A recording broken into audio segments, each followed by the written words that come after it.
আমাদের রাজনীতির আদু ভাই জনাব ডক্টর মোহাম্মদ ইউনূস তিনি সাম্প্রতিক সময় ফ্রান্স গিয়েছেন। সত্য মিথ্যা জানি না, বাট আমরা যেটা শুনেছি যে তিনি ফ্রান্সের বেশ বড় মাপের একজন ব্যবসায়ী, তার সেখানে বিশাল বিনিয়োগ রয়েছে এবং ইউরোপের অন্যান্য দেশগুলোর বাইরে তিনি ফ্রান্সে স্বাচ্ছন্দ্য বোধ করেন। তিনি সর্বশেষ বাংলাদেশে যে এসেছেন ক্ষমতায়, মূলত ফ্রান্স থেকে এসেছেন। তিনি যে টুকটাক চিকিৎসা করেন সেটা তিনি ফ্রান্সেই করেন। ফ্রান্সের একটা বিরাট কোম্পানি আছে ড্যানন, এরা ওই দই তৈরি করে। তো এরকম ড্যাননের সঙ্গে একটা জয়েন্ট ভেঞ্চার কোম্পানি তিনি বাংলাদেশে করেছিলেন অনেক আগে, যেখানে ওই জমানাতে ডক্টর মোহাম্মদ ইউনূস 800 crore, ও মাই গড, এখন হয়তো যে সময়তে তিনি 800 কোটি টাকা বিনিয়োগ করে গ্রামীণ ড্যানন এই দইয়ের কারখানা প্রতিষ্ঠা করেছিলেন, সেটা এখনকার জামানাতে মিনিমাম 2000 কোটি টাকা হবে। সেই ব্যবসাটা লাটে উঠছে। তাহলে চিন্তা করুন যে একটা মানুষ কি পরিমাণ ধনসম্পদের মালিক হলে একটা সিঙ্গেল প্রজেক্টে 800 কোটি টাকা বিনিয়োগ করতে পারে। আবার ধরুন এইবার তিনি রাষ্ট্র ক্ষমতায় এসে তার 600 কোটি টাকার কর ছিল, এই 600 কোটি টাকার কর তিনি মকুব করে নিয়েছেন। অন্যদিকে গ্রামীণ ফোনে তার যে শেয়ার, তো গ্রামীণ ফোনে তার যে শেয়ার অনুযায়ী তার যে লভ্যাংশ, সেই লভ্যাংশ হিসেবে গ্রামীণ ফোন থেকে এই লভ্যাংশ হিসেবে 1200 কোটি টাকা তিনি নিয়ে নিয়েছেন এই রাষ্ট্র ক্ষমতাকে ব্যবহার করে। এখন গ্রামীণ ফোনের একটা বিরাট অংশের মালিক ডক্টর মোহাম্মদ ইউনূসের যে প্রতিষ্ঠান গ্রামীণ টেলিকম, আর অন্য অংশের মালিক হলো টেলিনর কোম্পানি, নরওয়ের যে কোম্পানি, সেই মূল কোম্পানি, মাদার কোম্পানি টেলিনর। তো এই যে টেলিনর কোম্পানিটি আবার বাংলাদেশে কি করেছে, এই গ্রামীণ ফোনকে পাবলিক লিমিটেড কোম্পানি করেছে। তো পাবলিক লিমিটেড কোম্পানি হিসেবে শেয়ার মার্কেটের অবস্থা ভালো না হওয়ার কারণে তারা যারা শেয়ার হোল্ডার রয়েছে, বাজার থেকে যারা শেয়ার কিনেছে গ্রামীণ ফোনের শেয়ার, তাদেরকে পর্যাপ্ত যাকে বলা হয় ডিভিডেন্ড, অর্থাৎ তারা যে লাভ করেছে সেই লাভ তারা নিতে পারছে না, বিকজ এটা প্রফিটেবল নয়। দ্বিতীয় যে সমস্যা সেটা হলো তাদের সঙ্গে বিআরটি এর একটা ঝামেলা আছে। বিআরটি এর তরঙ্গ বরাদ্দ নিয়ে, কল ড্রপ নিয়ে এবং অন্যান্য ট্যারিফ নিয়ে ভীষণ ঝামেলা। বিআরটি আনুমানিক প্রায় 6000 কোটি টাকা সেখানে গ্রামীণ ফোনের কাছে তারা দাবি করছে। দীর্ঘদিন ধরে এটা নিয়ে মামলা চলছে, মোকদ্দমা চলছে। তো বিআরটি যেটা বলছে যে এই কোম্পানিটি অসৎ, এদের চরিত্র ভালো না, এরা সরকারকে ট্যাক্স ফাঁকি দেয়, কাজেই আদালতের নির্দেশে বলা হচ্ছিল যে এই কোম্পানি মানে গ্রামীণ ফোন যতদিন না পর্যন্ত তার যারা শেয়ার হোল্ডার আছে, যারা বাজার থেকে শেয়ার মার্কেটে গ্রামীণ ফোনকে বিশ্বাস করে, রাষ্ট্রকে বিশ্বাস করে শেয়ার কিনেছে, তাদের ডিভিডেন্ড না দিচ্ছে, যতদিন পর্যন্ত তারা বিআরটি এর এই যে 6000 কোটি টাকা, এটা কম বেশি হতে পারে, জাস্ট আমি একটা ফিগার বললাম, এই টাকাটা পরিশোধ না করছে, ততদিন পর্যন্ত এটার লভ্যাংশ হিসাব করে এটার লাভ যা আসে এটা যারা মূল মালিক, মেজর শেয়ার হোল্ডার, তারা তাদের ডিভিডেন্ড নিতে পারবে না। তো সেই অনুযায়ী ডক্টর মোহাম্মদ ইউনূসের যে শেয়ার আছে, সেই শেয়ারের এগেনস্টে যে 1200 কোটি টাকা ছিল, সেই টাকাটা ওখানে ফ্রিজ করা ছিল। উনি ক্ষমতা গ্রহণ করার সাথে সাথে সেই 1200 কোটি টাকা নিয়ে নিয়েছেন, কোনো আইনের তোয়াক্কা নেই। অথচ এই 1200 কোটি টাকা দেওয়ার আগে অন্যান্য সমস্যাগুলো সমাধান করার কথা ছিল। এটা পেপার পত্রিকায় আসছে হালকাভাবে, কিন্তু যেহেতু তার ক্ষমতা ছিল, মবের ভয়ে তখন কেউ কথা বলেনি, যদিও আমি ওই সময়টাতে যথাসম্ভব কথা বলেছি। এইরকম একজন মানুষ যার বয়স এখন 86, 87, 88 বছর, এরকম, একে আমি রাজনীতির আদু ভাই বললাম। আদু ভাই বললাম এই কারণে যে অনেক আগের থেকে তার রাজনীতির প্রতি মানে তিনি আকর্ষণ তার ছিল বা তিনি আকৃষ্ট ছিলেন। কিন্তু রাজনীতি করতে যে মেরুদণ্ড লাগে, যে বিরাট একটা যাকে বলে আত্মা লাগে, বিনিয়োগ করা লাগে, নিজের মানে প্লেটের খাবার নেতাকর্মীদের প্লেটে তুলে দিতে হয়, এরকম আত্মা ওনার কখনো ছিল না, এখনো নাই, কিন্তু তারপর তিনি হতে চাইতেন। আর এরকম চরিত্রের যারা মানুষ, তারা করে কি, কারো জুতা চাটে, কারো পা চাটে। আমাদের এই গতানুগতিক রাজনীতিতে ধরুন মন্ত্রী হওয়ার দরকার, এমপি হওয়ার দরকার, কিন্তু ওরকম যোগ্যতা নাই। এই জন্য হয় কি, দলের যিনি প্রধান, শেখ হাসিনা হন, তারেক জিয়া হন, খালেদা জিয়া হন, তাদের পা চাটতেই হবে, জুতো চাটতে হবে, ঝাড়ু দিতে হবে। এই কাজগুলো অনেকে করে কাঙ্ক্ষিত মাকামে পৌঁছে যান। ডক্টর মোহাম্মদ ইউনূস এই কাজটি বাংলাদেশে না করে সারা দুনিয়াতে তারা এই কাজটি তিনি করেছেন। করে সামহাউ মার্কিন ডিপ স্টেট হোক, অন্যভাবে হোক, যেভাবে হোক, তিনি ম্যানেজ করে বাংলাদেশের প্রধানমন্ত্রীর পদটি প্রধান উপদেষ্টা রূপে তিনি অলঙ্কৃত করেছেন একেবারে বুড়ো বয়সে। এই জন্য আমি তাকে রাজনীতির আদু ভাই বলি বা বললাম। এর আগে আমি তাকে দাদু ভাই, ঠাদু ভাই বলেছি। দাদার মানে আমার দাদা জীবিত থাকলে হয়তো দাদা 100 বছর হয়ে গেছে, কিন্তু আমার বাবার সাথে তিনি অনেক সিনিয়র, এই জন্য তাকে দাদা ভাই হিসেবে আমি বলার চেষ্টা করলাম। আমার ছোট দাদার মতো তার হয়তো বয়স। তো এই বয়সে তিনি রাজনীতি করলেন। রাজনীতিতে এসে তার সারা জীবনের যে অর্জন সেটি হারালেন। মানুষ এখন তাকে বিশ্বাস করে না, তাকে ঘৃণা করে, তাকে দুই চোখে দেখতে পারে না। এবং সারা বাংলাদেশের বহু মানুষ টকবগে ফুসছে কখন দাদু ভাইকে একটু আদর করবে, কখন আদু ভাইকে একটু যত্ন করবে, কখন তার যারা কিচেন ক্যাবিনেট যে লোকজন আছেন তারা কি মরিচ দিয়ে এই দেশ জাতিকে রন্ধন করেছেন, কি মশলা দিয়ে তারা এই জাতিকে কাবাব বানিয়েছেন, এই জিনিসগুলো জনগণ এখন জানতে চায়। হন্য হয়ে মানুষ খুঁজছে কিচেন ক্যাবিনেটে কি হতো, কারা কারা এই কিচেন ক্যাবিনেটের সদস্য ছিল এবং ওখানে আসলে কি হতো।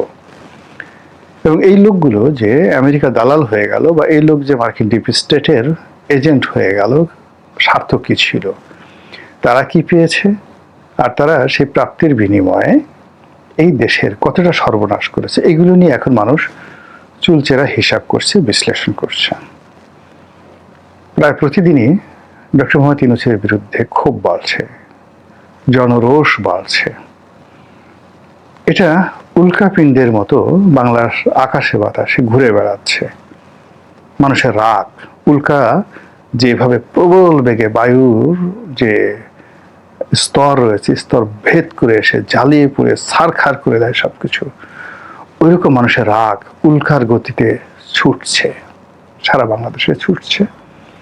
এবং দাদু ভাই, আদু ভাই এবং তার যারা কিচেন ক্যাবিনেট, তাদের লোকজনের অন্যায় এবং অবিচার খুঁজছে, ছুটছে এবং খুঁজছে। তার বিরুদ্ধে মামলা করার জন্য একাধিক আবেদন, নিবেদন করা হয়েছে। তারপর মিছিল হয়েছে, মিটিং হয়েছে এবং হচ্ছে।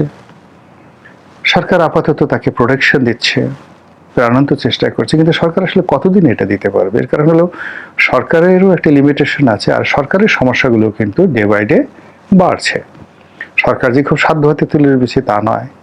এখন এই যে আমেরিকার সঙ্গে যে গোলামি চুক্তি হয়েছে, এই জন্য সবাই বলছে যে এখানে ডক্টর ইউনূস সরকার, এনসিপি, তারপর জামাত একেবারে মায়ের পেটের ভাইয়ের মতো কাঁধে কাঁধ মিলিয়ে, গলায় গলা মিলিয়ে, একে অপরের সঙ্গে জড়াজড়ি করে পুরো এই চুক্তিটি তারা করেছে।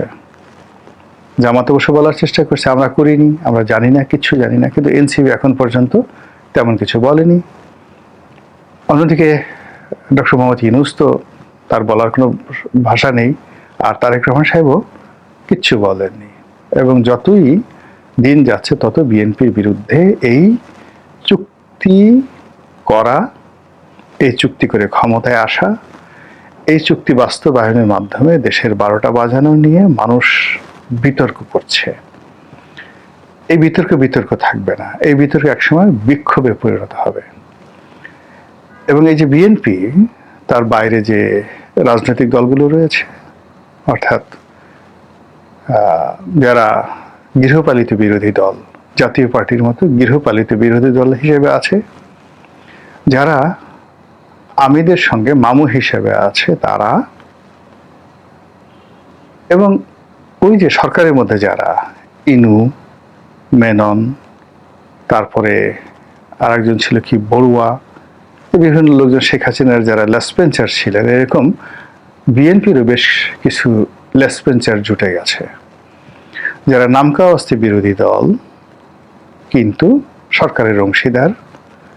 তারা নামকাওয়াস্তে বিরোধী দল কিন্তু বিএনপির যারা সবচেয়ে চাটুকার, সবচেয়ে দালাল, সবচেয়ে অথর্ব, সবচেয়ে অপদার্থ, সেই অপদার্থদের জুতো চাটার জন্য, সেই অপদার্থদের জুতো চেটে নিজেদের গদি রক্ষা করার জন্য এই ইনু এবং মেননের যে পচা ভার্সন, এই পচা ভার্সন বিএনপির মধ্যে ঢুকে গেছে। এরাও এই আমেরিকার এই চুক্তির পার্ট। ফলে কি হলো, মার্কিন এই চুক্তি নিয়ে প্রবল ঘৃণা ছড়িয়ে যাচ্ছে, প্রবল ক্ষোভ তৈরি হচ্ছে, টকবগিয়ে ফুটছে এবং বিক্ষোভে ফেটে পড়ার জন্য তারা প্রস্তুত হচ্ছে। আর বিএনপির যারা প্রতিপক্ষ ঠিক এটা নিয়ে খেলাধুলার চেষ্টা করছে। ফলে এখন বিএনপি তার সঙ্গে সঙ্গে যারা মানে গৃহপালিত বিরোধী দল আছে, যারা বিভিন্ন নাটক করছে, সিনেমা করছে, বিভিন্ন রকম পরিবেশ পরিস্থিতি তৈরি করছে, সবাই আজ হোল মনে হচ্ছে তারা ইউনূসের ডান হাত, ইউনূসের বাম হাত, ইউনূসের মস্তিষ্ক, ইউনূসের পেট, মানে ইউনূসের পার্টস অফ স্পিচ আছে না, নাউন, প্রোনাউন, অ্যাডজেক্টিভ, তদ্রূপ ডক্টর মোহাম্মদ ইউনূসের নাউন, প্রোনাউন, অ্যাডজেক্টিভ রূপে, প্রিপোজিশন, কনজাংশন, ইন্টারজেকশন রূপে তারা, যারা এই মুহূর্তে বাংলাদেশের রাজনীতিতে আছেন, সবাই অ্যাজ এ হোল, সবাই মিলে এখন সেই ইউনূসের মতোই, ইউনূসকে নিয়ে যেভাবে মানুষ ঘৃণা প্রকাশ করছে, সেইভাবেই তার প্রতি ঘৃণা প্রদর্শন করা হচ্ছে। আর এরই প্রেক্ষিতে জনাব আদু ভাই তিনি ফ্রান্সে গেলেন। এখন ফ্রান্স থেকে তিনি কি আবার ফিরে আসবেন? যদি আসেন, ধরে নেবেন তিনি শক্তিশালী হয়ে আসবেন। এবং আপনার আমার কপালে আরো বড় বড় মার্কিন চুক্তি আছে, আরো বড় বড় ডোনাল্ড ট্রাম্পের মহিষের গুঁতো আমাদের কপালে আছে। আর যদি তিনি না আসেন, তাহলে চিন্তা করবেন যে এই যে একটা মেরুকরণ হলো, মার্কিন ডিপ স্টেটের একটা মেরুকরণ হলো, এই মেরুকরণটা টিকবে না। সেক্ষেত্রে আমরা দুর্ভোগের মধ্যে পড়ে যাব। থার্ডলি হলো, এই যে ওনার যে সকল লেসপেন্সার যারা ছিলেন এবং এখনো আছেন, তারা প্রতিটি লোক যে যেখানে আছেন, প্রত্যেকটা লোক জনরোষের শিকার হবেন এবং মব কাকে বলে, কত প্রকার এবং কি কি তারা হাড়ে হাড়ে টের পাবেন। আজকে অত্যন্ত বিয়োগাত্মক একটি বিষয় নিয়ে আলোচনা করব, মৃত্যু নিয়ে এবং মৃত্যু পরবর্তী সহিংসতা এবং মানুষের যে রাজনৈতিক জিঘাংসা, অর্থাৎ প্রতিশোধ গ্রহণের যে স্পৃহা, একই সঙ্গে রাষ্ট্রীয় বাহিনীগুলোর যে দুর্বলতা, অক্ষমতা এবং অমানবিকতা, এই বিষয়গুলো নিয়ে সংক্ষেপে আলোচনা করব। আমি সাধারণত বিভিন্ন যে আপনাদের সামনে যে কন্টেন্ট তৈরি করি, সেখানে ইতিহাসের অনেক ঘটনা বর্ণনা করি। অনেক সময় এগুলো শুনতে গিয়ে কারো কারো বিরক্তি চলে আসে, এই কারণে যে ভিডিও দীর্ঘ হয়ে যায়। প্রাণান্ত চেষ্টা করব খুব সংক্ষিপ্ত সময়ের মধ্যে ভিডিওটি শেষ করার জন্য। দুটো ঘটনা আপনারা দেখেছেন। প্রথম ঘটনাটি হলো চট্টগ্রামের বীর মুক্তিযোদ্ধা, আওয়ামী লীগের অন্যতম শীর্ষ এবং বনেদি নেতা ইঞ্জিনিয়ার মোশাররফ সাহেব। তার মৃত্যুর পর সেখানে বিশাল জানাজার আয়োজন হয়। বিএনপির অনেক নেতৃবৃন্দ সেখানে অংশগ্রহণ করেন। আর সেখানে বিক্ষুব্ধ আওয়ামী লীগের যারা নেতাকর্মী রয়েছেন, শোকার্ত নেতাকর্মী রয়েছেন, তারা জয় বাংলার স্লোগানে ফেটে পড়েন। তারপর বঙ্গবন্ধু ভুলিনি তোমায়, মোশাররফ ভাই তোমাকে ভুলিনি, এই সকল স্লোগান দিয়ে নেতা এবং কর্মী যারা রয়েছেন তারা তাদের যে অবদমিত রাজনৈতিক স্পৃহা এটা প্রকাশ করার চেষ্টা করেন। তো সেই ঘটনা যখন গণমাধ্যমে আসে, সেটি নিয়ে সারা বাংলাদেশে আলোড়ন তৈরি হয়ে যায়। প্রথমত পুলিশ বাহিনী বেশ চাপের মধ্যে পড়ে যে এরকম নিষিদ্ধ একটি সংগঠন, তারা আসলো, জানাজা অংশগ্রহণ করলো, তোমরা কি করলে? সেখানে এত মানুষ জয় বাংলার স্লোগান দিলে কাউকে ধরতে পারলে না। পুলিশও খুব বিপদে পড়ে গেল। আর যে সকল বিএনপি নেতৃবৃন্দ, ইনক্লুডিং সেখানে চট্টগ্রাম সিটি কর্পোরেশনের যিনি বর্তমান মেয়র রয়েছেন জনাব শাহাদাত, তিনিও সেখানে ছিলেন। তো তারাও বিব্রত হয়ে গেলেন যে একই হলো। এরপর থেকে আসলে সরকার কোনো সিদ্ধান্ত নিতে পারেনি যে পরবর্তীতে এরকম ঘটনা কিভাবে প্রতিহত করা যাবে। জানাজার মতো অনুষ্ঠান, দাফন কাফনের মতো অনুষ্ঠান, এগুলো কিভাবে নিয়ন্ত্রণ করা সম্ভব। অন্যদিকে পুলিশের উপর একটা মনস্তাত্ত্বিক চাপ তৈরি হয়ে গেল যে এই ধরনের ঘটনায় যদি আমরা সরকারকে নিজেদের তৎপরতা দেখাতে না পারি তাহলে তার দাম থাকে না। এবং আমাদের বাহিনীগুলো সবসময় শক্তের ভক্ত, নরমের জম, তারা সবসময় সরকারের পক্ষে থাকে। আর সরকারের যখন পক্ষে থাকে তখন তাদের মধ্যে অনেক রবিন হুড তৈরি হয়ে যায়। অবস্থা দৃষ্টি মনে হয় এদের জন্ম হয়েছে মানে সেনাপতি রূপে, এদের জন্ম হয়েছে মহাবীর রূপে, এবং এদের পিতামাতা বীর প্রসূ। এখন এই সকল বীর যখন যে দল ক্ষমতায় থাকে তাদের তোষণ করে, আর যখন সে দল ক্ষমতা থেকে চলে যায় তখন তার এত দ্রুত পালিয়ে যায় নিরাপদে, নিভৃতে। আর এদের যারা নাটের গুরু থাকে বড় বড় পদে, এরা সবসময়ই জেলখানাতে পচে। আওয়ামী লীগ জমানাতে বিএনপির অনেকজন আইজিপি বা 111-এর সময় তারা জেলে ছিলেন। খোদাবাক চৌধুরী জেলে ছিলেন, কাইম সাহেব জেলে ছিলেন, আরো অনেকে। আবার এখন অনেকে জেলে আছেন, আর অনেকে জেলে যাওয়ার জন্য মনে মনে ভয়ে আছেন, আর অনেকে জেল অ্যাভয়েড করার জন্য পালিয়ে বেড়াচ্ছেন। এই হলো বীরত্বের নমুনা। যাই হোক, সেই বীরেরা এখনো থেমে নেই। নতুন নতুন বীরেরা নতুন নতুন জায়গা দখল করেছে। তো সেই বীরেদের যে বীরত্ব, সেই বীরত্ব আমরা দেখলাম ধানমন্ডিতে। সেখানে বর্ষিয়ান আওয়ামী লীগ নেতা, কিংবদন্তি রাজনীতিবিদ তোফায়েল আহমেদ, তার প্রথম জানাজা অনুষ্ঠিত হলো ধানমন্ডির ঐতিহ্যবাহী তাকওয়া মসজিদে। তো সেখানে জনাব সাবির হোসেন চৌধুরী তিনি গেলেন এবং তাকে দেখে নেতাকর্মীরা, আওয়ামী লীগের নেতাকর্মীরা আবেগ আপ্লুত হয়ে পড়লেন। এমনি ধানমন্ডির যে এলাকাটি, ওটি আওয়ামী লীগ অধ্যুষিত। আর তাকওয়া মসজিদের পাশেই 32 নম্বর বঙ্গবন্ধুর বাড়ি, লেকের পাড়ে একদম। তো ওই এলাকাকে কেন্দ্র করে মানুষের আবেগ, তারপরে দীর্ঘদিন পরে তারা একত্র হতে পেরেছে। তো ভাইয়ের মতো একজন মানুষ ইন্তেকাল করেছেন, আর সাবির সাহেবের মতো একজন ক্লিন ইমেজের নেতা সেখানে গিয়েছেন। বিভিন্ন সময় কথা হচ্ছিল ক্লিন ইমেজের নেতাদেরকে নিয়ে একটি রিফাইন্ড আওয়ামী লীগ তৈরি করা হবে। তো সাবির ভাইকে অনেক নেতাকর্মী ধরে নিচ্ছেন যে ভবিষ্যৎ আওয়ামী লীগের সভাপতি বা সেক্রেটারি। তো সেই অর্থে তাকে দেখে নেতারা স্লোগান দেওয়া শুরু করলো। আর এই পরিস্থিতিতে যারা আইন শৃঙ্খলা রক্ষায় নিয়োজিত ছিলেন তাদের ভয় লেগে গেল যে এটা যদি চলতে থাকে, সাবির সাহেব যদি নিজের মুখ দিয়ে জয় বাংলা উচ্চারণ করে ফেলেন, নেতাকর্মীরা যদি আরেকটু অগ্রসর হয়, তাহলে ওই এলাকায় যিনি দায়িত্বরত ডিসি রয়েছেন পুলিশের, ওই থানার যিনি ওসি রয়েছেন, ওখানে যে পেট্রোল পুলিশ রয়েছে, তাদের কয়জনের চাকরি থাকে আর কয়জনের যায়, এরকম একটা আশঙ্কা। অ্যাট দ্য সেম টাইম চট্টগ্রামে যে ঘটনাটি ঘটেছে সেই ঘটনা যেন পুনর্বার না ঘটে, এই জন্য ওখানে হঠাৎ করে বীর সাজার জন্য বিপ্লবী পুলিশ বাহিনীর একটা অংশ দাঁড়িয়ে গেলেন।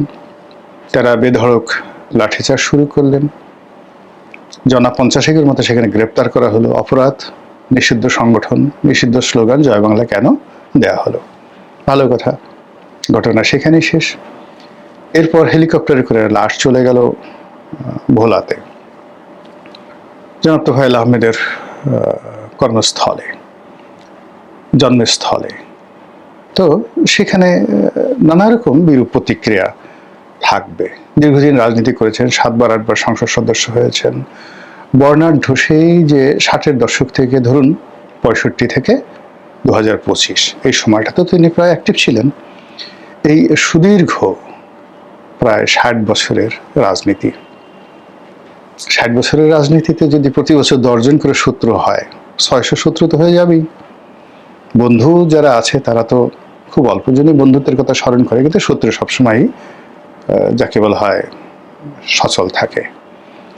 এরপর এত বড় নেতা, তাকে কেন্দ্র করে নানা রকম দালাল, ফড়িয়া, আত্মীয় স্বজন এদের অত্যাচার থাকে। ফলে ভোলাতে তোফায়েল বিরোধী একটা বিরাট শক্তি ছিল, আর সেই শক্তিকে দমন করার জন্য তোফায়েল সাহেবের হাতুড়ি বাহিনী ছিল। এটা স্বাভাবিক ব্যাপার।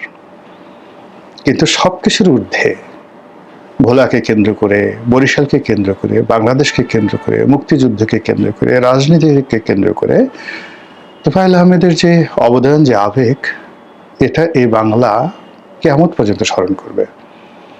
তো সেই অর্থে তোফায়েল আহমেদের লাশ যখন ভোলাতে গেল, যারা তরুণ তুর্কি বিএনপি, তারা বলল যে না, এই লাশ দাফন করতে দেওয়া হবে না, এই লাশ এখানে আওয়ামী লীগের জায়গা হবে না, ইত্যাদি ইত্যাদি।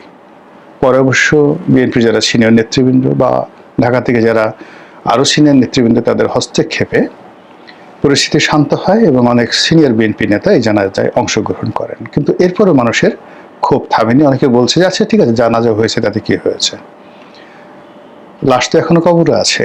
এই ইন্টারনেটে যে সকল কথাবার্তা হচ্ছে, এই সকল কথাবার্তা আসলে বলাটা শোভনীয় নয়। আমার বক্তব্য কয়েকটি জায়গাতে। প্রথম বক্তব্য হলো যে আমরা যারা রাজনীতি করি, আমরা সবসময় দুর্বলের উপরে, অসহায়ের উপরে আঘাত করে আনন্দ পাই। আর আমাদের যখন সুসময় থাকে, আমাদের সুসময়ের সময় আমরা ভুলে যাই যে কোনো একটা সময় আমাদের দুঃসময় ছিল। বিএনপি এখন বা জামাত এখন মনেই করে না যে একটা সময় তারা মজলুম ছিল। আর আওয়ামী লীগ এখন ভাবতেই পারে না যে কোনো একটা সময় তারা দেশ চালিয়েছে টানা 17 বছর, তার আগে 3.5 বছর, তার আগে 5 বছর, এরকম তারা কল্পনাই করতে পারে না। তারা মনে করে তাদের জন্মই হয়েছে পালিয়ে থাকার জন্য, এবং তাদের জন্ম হয়েছে নিজেদেরকে গোপন রাখার জন্য। আদারওয়াইজ একটি শোক সন্তপ্ত পরিবেশ। একজন মৃত মানুষের উপরে হাজার হাজার জীবিত মানুষ ভর করে স্লোগান দিচ্ছে, এর চাইতে কাপুরুষতা আর হতে পারে না। যদি সাহস থেকে, শক্তি থাকে, 32 নম্বরে যান, বঙ্গবন্ধু এভিনিউতে যান, প্রেস ক্লাবের সামনে আসেন। যেহেতু আপনারা জীবিত, আপনাদের শক্তি আছে, সামর্থ্য আছে, মুখে মাস্ক পরে ছবি তোলার জন্য 10-12 জন, 100-150 জন, পিছনের আরো এআই দিয়ে একটা বিরাট, যাকে বলা হয় মিছিলের ভাব দেখিয়ে কলকাতার যে সকল লোক পালিয়ে আছে তাদের কাছে সেই ভিডিও পাঠিয়ে দিয়ে বাহবা নেয়ার যে চেষ্টা, এটা বীরত্বের লক্ষণ নয়। অন্যদিকে ধরুন, আমি আমার নিজের একটা অভিজ্ঞতা বলি। এক বয়স্ক মানুষ মানে 60 বছর তার বয়স, আর আমার বয়স তখন 40 বছরের মতো। তার সঙ্গে আমার খুব বাহাস হলো। তো সে আমাকে খুব দাপট দেখাচ্ছে। তখন বিএনপি সবেমাত্র ক্ষমতায় এসছে 91 সনের দিকে বা 2001-এ, যে কোনো একটা সময়। তো আমার মনে নেই ওখানে, যেহেতু বয়স বললাম 40। তো এনিওয়ে, তো সেই ভদ্রলোক ব্যারিস্টার আব্দুল সালাম তালুকদারের নিকটাত্মীয়। আব্দুল সালাম তালুকদার সাহেব তখন মারা গেছেন। তো তিনি তাকে বললেন যে তুমি জানো আমি তোমাকে কি করতে পারি? তা আমি বললাম যে তুমি আমার ঘোড়ার ডিম করতে পারো, কিছুই করতে পারবে না। কেন কেন কেন? প্লেনে বসে, সে ড্রাঙ্কার অবস্থায় ছিল। তা আমি বললাম যে যে জীবিত মানুষ মৃত মানুষের বাহাদুরি করে, যে জীবিত মানুষ তার বীরত্ব দেখানোর জন্য জীবিত মৃত মানুষের ইতিহাস বহন করতে হয়, সে অন্য একটা জীবিত মানুষের একটা পশম স্পর্শ করতে পারে না। তো ভদ্রলোক জ্ঞানী, লেখাপড়া জানা মানুষ, তিনি প্লেনে বসে আমার সাথে রাগারাগি করার জন্য যথেষ্ট মদ খেয়েছিলেন, কিন্তু আমার এই কথা শুনে একেবারে নির্বাক হয়ে গেলেন। এখানে ঠিক একই কথা। ইঞ্জিনিয়ার মোশাররফ সাহেব মারা গেছেন, তোফায়েল সাহেব মারা গেছেন, তাদের লাশকে সামনে নিয়ে, লাশকে ওসিলা করে আমার ক্ষোভ জানাতে হবে, বিক্ষোভ জানাতে হবে, এটা বীরত্বের লক্ষণ নয়। এই কাজ আওয়ামী লীগের যারা লোকজন করেছেন, ভুল করেছেন, আগামীতেও এই কাজ যদি করেন আরো ভুল করবেন। তাদের জন্য দোয়া করুন, তাদের জন্য কান্নাকাটি করুন, কোরআন খানি করুন, পরিবেশটিকে শোক সন্তপ্ত রাখুন। এটা হলো প্রথম পরামর্শ। দ্বিতীয় যে বিষয় সেটি হলো যে একটা মানুষ যখন প্রকৃতির স্বাভাবিক নিয়মে মারা যায়, তখন তার প্রতি শ্রদ্ধা জানানো, তার শেষকৃত্য অনুষ্ঠান করানো রাষ্ট্রের দায়িত্ব। আপনি এখন কাউকে পাড়িয়ে মেরে ফেললেন, কাউকে ক্রস ফায়ারে মেরে ফেললেন, কাউকে বিচার করে মেরে ফেললেন, সেটা আলাদা। কিন্তু প্রকৃতিগতভাবে আল্লাহর হুকুমে যারা এই পৃথিবী থেকে স্বাভাবিক মৃত্যুবরণ করেছে রোগ শোক হয়ে, রাষ্ট্র সেক্ষেত্রে তার শেষকৃত্য অনুষ্ঠান করতে দেবে, আয়োজন করবে, নিরাপদ দেবে, এটাই রাষ্ট্রের বিধান। এবং এ ধরনের অনুষ্ঠানকে কেন্দ্র করে বিএনপি, জামাত বা অন্য যে সকল এখন শক্তিশালী দল রয়েছে, তারা এখানে যে সকল নেতিবাচক কর্মকাণ্ড করবে, সেই নেতিবাচক কর্মকাণ্ড সুদে আসলে প্রকৃতি তাদেরকে ফিরিয়ে দেবে। এর কারণ হল এই জিনিসটি স্বয়ং আল্লাহকে চ্যালেঞ্জ করা, স্বয়ং আজরাইলকে চ্যালেঞ্জ করা, স্বয়ং প্রকৃতিকে চ্যালেঞ্জ করা, আকাশ বাতাস গ্রহতারা নক্ষত্রকে চ্যালেঞ্জ করা, এটা শোভনীয় নয়। অতীতে যারা করেছে তারা সবাই এই দুর্ভোগ দুর্দশার মধ্যে পড়েছে। কাজে বিএনপির, জামাতের যারা নেতৃবৃন্দ, সবাইকে অনুরোধ করব যে যদি আপনাদের খুব রাগ থাকে, যেমন তোফায়েল আহমেদ অনেকদিন হাসপাতালে ছিল, এই বাংলায় তো আসলে লাশ কবর থেকে তুলে নিয়ে জীবন্ত পুড়িয়ে মারা হয়েছে। এই বাংলায় মসজিদের একজন পাগল, উন্মাদ পাগল, তাকে ভারতীয় রয়ের এজেন্ট মনে করে দিনাজপুর না উত্তরবঙ্গের একটা জায়গাতে 10 থেকে 20,000 মানুষ একত্র হয়ে জ্বলন্ত চিতায় পুড়িয়ে মারা হয়েছে। ফলে কাজেই আওয়ামী লীগের অনেক নেতা রয়েছে যারা জীবিত আছেন, আপনারা তাদেরকে বাসা থেকে ধরে নিয়ে আনেন, জেলখানা থেকে আনেন, বা ওই যে অন্য যে কোনো সময় আনেন, এনে আপনাদের রাগ দেখান, ক্রোধ দেখান। রাষ্ট্র পারলে ফিরাবে, না পারলে ফিরাবে না। কিন্তু একটা মানুষ মরে গেছে প্রাকৃতিক নিয়মে, বা আপনি তাদেরকে মারেননি, পাড়িয়ে মারেননি, এখন সেই লাশ নিয়ে বাহাদুরি দেখানোর কোনো, যাকে বলা হয়, যুক্তি নেই। মরহুম সালাউদ্দিন কাদের চৌধুরীর কবরে গিয়ে যারা দাপট দেখিয়েছেন, এই বাংলার একটা মানুষ তাদেরকে সমর্থন করেনি, কেউ তাদেরকে ভালো বলেনি। এবং যারা সেই কাজ করেছে, গিয়ে দেখুন কিভাবে প্রকৃতির অভিশাপে সেই একটা কবরকে লাঞ্ছিত করার কারণে তাদের রাজনীতি গেছে, পরিবার গেছে, ব্যবসা বাণিজ্য সবকিছু তছনছ হয়ে গেছে। এটা শোভনীয় নয়। থার্ড, পুলিশ বাহিনীকে বলবো যে বাবা এটা ছেড়ে দেন না, একটু মৃতের অনুষ্ঠান, এখানে যা কিছু হোক না কেন, কোনো মৃত্যুকে কেন্দ্র করে লাশকে সামনে নিয়ে মানুষের যে বিক্ষোভ, সেই বিক্ষোভ কোনোদিন কখনো কোথাও সহিংস হয়নি। আপনারা দেখাতে পারবেন না। আপনার স্বাভাবিকভাবে একজন লোক মারা গেছে শোকবহ পরিবেশে, সেই লাশ সামনে এনে তারপরে সেই লাশ নিয়ে আপনি ধরেন, যদি সবচেয়ে বড় যে মৃত্যু পুলিশের হাতে, এটা তো স্বাভাবিক মৃত্যু নয়, শহীদ মতিউর 69-এর গণ অভ্যুত্থান, তো সেই শহীদ মতিউরের লাশ নিয়ে মানুষ গণ অভ্যুত্থান করেছে, মুগ্ধর মৃত্যু, বা শহীদ আবু সাইদের মৃত্যু 24-এর গণ অভ্যুত্থান ঘটিয়েছে। কিন্তু স্বাভাবিক কোনো মৃত্যু এবং পরিণত বয়সের কোনো মৃত্যু, সেই মৃত্যু ব্যক্তির লাশ, সেটা বঙ্গবন্ধুর হোক, এবার শেখ হাসিনার হোক বেগম জিয়ার হোক, সেই লাশকে কেন্দ্র করে কখনো কোথাও কেউ সহিংসতা করতে পারেনি, পারবে না। ইতিহাসে ঘটনা ঘটেনি। কাজে এখানে পুলিশের বাহাদুরি দেখানোর কোনো কারণ নেই, রিজন নেই, আতঙ্কিত হওয়ার রিজন নেই, হীনমন্য হওয়ার কোনো রিজন নেই। এবং পুলিশ, ধানমন্ডি থানার পুলিশ যদি তারা নাকে তেল দিয়ে ঘুমাতেন, ওখানে হয়তো আর 2-3 হাজার লোক বেশি হতো, স্লোগান হয়তো আর 10-15 মিনিট চলতেন, সাবির হোসেন চৌধুরীকে ঘিরে মানুষ আর একটু আবেগ প্রকাশ করতো, ওই পর্যন্ত, এর বেশি কোনো কিছু হতো না। কিন্তু এই যে সরকার একটা উদার রাজনৈতিক পরিবেশ তৈরি করতে চাচ্ছে, তো সেখানে কবরস্থান, মৃত লাশ, শোকের পরিবেশ, জানাজা, সেখানে পুলিশের যে বাহাদুরি, এটা পুলিশ বাহিনীর ঐতিহ্য ফিরিয়ে আনবেন। আপনি মোহাম্মদপুরে গিয়ে একটা ছিনতাই বন্ধ করতে পারছেন না।